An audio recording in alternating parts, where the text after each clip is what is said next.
எல்லாருக்கும் வணக்கம். இந்த சேனல்ல வீடியோ போடலான்னு முடிவு பண்ணும்போது, என்ன பண்ணலான்னு யோசிச்சேன். நம்ம கமர்ஷியலா பண்றத விட சின்ன சின்ன டிப்ஸ் இருக்க மாரி சொல்லலாம். அது வளவளன்னு இருக்கக்கூடாதுன்னு முடிவு பண்ணேன். அதனால தான் இந்த மெத்தட நான் சூஸ் பண்ணியிருக்கேன்.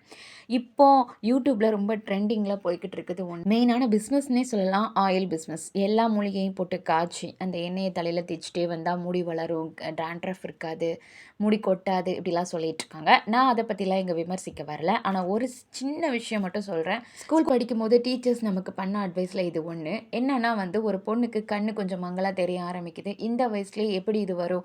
நீ விடாம 48 நாள் வந்து கருவேப்பில துவையல எடுத்துக்கிட்டே வா! அப்ப தெரியும் உனக்கு அப்படின்னு சொல்ல, அப்படி எடுத்துட்டு இருக்கும்போது அந்த பொண்ணுக்கு கண்ணும் சரியாயிருச்சு. கூடுதலா ஒரு போனஸ் மாரி முடியும் நல்லா கருகருன்னு வளர்ந்துச்சு. நான் ரொம்ப சிம்பிளா சொல்லிட்டேன். ஆனா, அந்த மேம் வந்து ரொம்ப ஸ்ட்ரிக்ட்டா சொல்லி, அவங்களே மேற்பார்வை பார்த்து, இந்த மாதிரி அரைச்சு குடுக்கணும்னு அவங்க வீட்ல சொல்ல, துவையல்ங்கிறது ரொம்ப சிம்பிள் தாங்க. 2 வரமிளகா, கூட கொஞ்சம் பூண்டு, அது கூட கொஞ்சம் புளி வச்சுட்டு, சின்ன அளவு தான் புளி வைக்கணும்.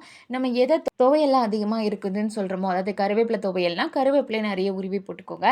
இதெல்லாம் அரைச்சு, ஒண்ணு தாளிச்சு சாப்பிடலாம். ஆனா, பச்சையா சாப்பிட ஒரு மாரி இருக்குன்னா, இது எல்லாத்தையுமே கொஞ்சோண்டு நல்லெண்ணெயில வதக்கி, அதுக்கப்புறம் அரைச்சு, தாளிச்சு சாப்பிட்டுக்கலாம். டேஸ்ட் வைஸ் பார்க்கும்போது கொஞ்சம் கஷ்டமா இருந்தாலும், கண்டிப்பா கண்ணுக்கும், முடிக்கும் ரொம்பவே ஹெல்த்தியான விஷயம். விடாம சாப்பிட்டு பார்த்தா கண்டிப்பா முடி வளரும். அதே நேரத்தில கண் பார்வையும் கூடும். நீங்களும் ட்ரை பண்ணி பாருங்க. இது எங்களுக்கு எங்க மேம் சொன்னது தான். உங்களுக்கு இதில சொல்லியிருக்கேன்.